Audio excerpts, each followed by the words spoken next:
నమస్కారము. నేను మీ శివశంకర్ పటేల్.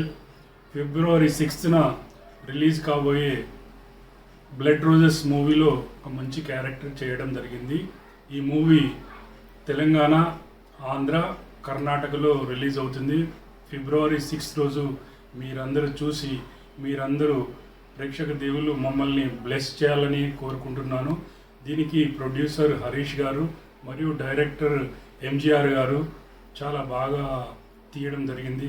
మీరందరూ చూసి మమ్మల్ని ఆశీర్వదించాలని కోరుకుంటున్నాను. మీ శివశంకర్ పటేల్.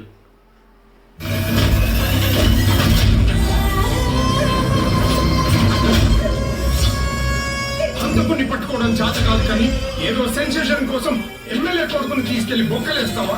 సెన్సేషన్ కోసమే అయితే సీఎం కొడుకున్నాడు కదా సార్. మిమ్మల్ని ఆడించేదే మేము. మొబైల్ లేదు కాబట్టి ఈ కేసు మీరే టేకప్ చేయండి. Okay sir, thank you. నా పేరు జిని. నేను ఒక ప్రైవేట్ డిటెక్టివ్. మా అమ్మాయి ముందటి నుంచి కనిపించకుండా పోయింది సార్. అదిరా, ఇది మన డిపార్ట్మెంట్ పరువు సమస్య. అర్థమైంది sir. Madam CCTV footage collect చేసుకున్నాను. నేను ఫ్లోరిస్ట్ మేడం. దగ్గర కాఫీ దగ్గర పనిచేస్తాను మేడం. సిటీలో నా కోసం ఇలాంటిది ఒక చిన్న ఇల్లు గిఫ్ట్ గా ఇవ్వు. ప్రేమను అవమానించే నిన్ను నిలబెట్టి కానీ చిట్టి లేదు, పొట్టి లేదు. ఉండండి సార్.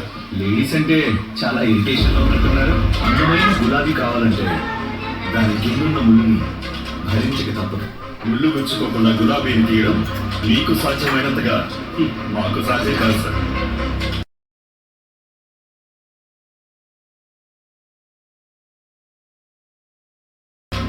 ఈరోజు ఫిబ్రవరి 14.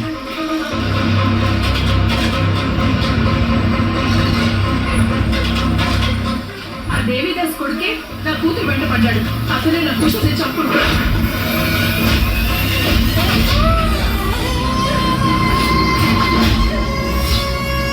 హంతకుని పట్టుకోవడం చేత కాదు, కానీ ఏదో సెన్సేషన్ కోసం ఎమ్మెల్యే కొడుకుని తీసుకెళ్లి బొక్కలేస్తావా? సెన్సేషన్ కోసం అయితే సీఎం కొడుకున్నాడు కదా సార్. మిమ్మల్ని ఆడించేదే మేము. మొబైల్ లేదు కాబట్టి ఈ కేసు మీరే టేకప్ చేయండి. Okay sir, thank you. నా పేరు జిని. నేను ఒక ప్రైవేట్ డిటెక్టివ్. మా అమ్మాయి ముందటి నుంచి కనిపించకుండా పోయింది సార్. అదిరా, ఇది మన డిపార్ట్మెంట్ పరువు సమస్య. అర్థమైంది sir. Madam CCTV footage collect చేసుకున్నాను. నేను ఫ్లోరిస్ట్ మేడం. దగ్గర కాఫీ దగ్గర పనిచేస్తాను మేడం. నాకు ఖర్చు పెట్టి అమ్మాయిని నేను చంపుతాను మేడం. ఇంటికి ఎవరు చేస్తున్నారు? ఇక్కడ ఒక అమ్మాయి పనిచేస్తుంది కదా. ఇప్పుడే అందిన వార్త. సిటీలో సీరియల్ కిల్లింగ్స్ కొనసాగుతూనే ఉన్నాయి. సార్, నాకు క్లూ దొరికింది.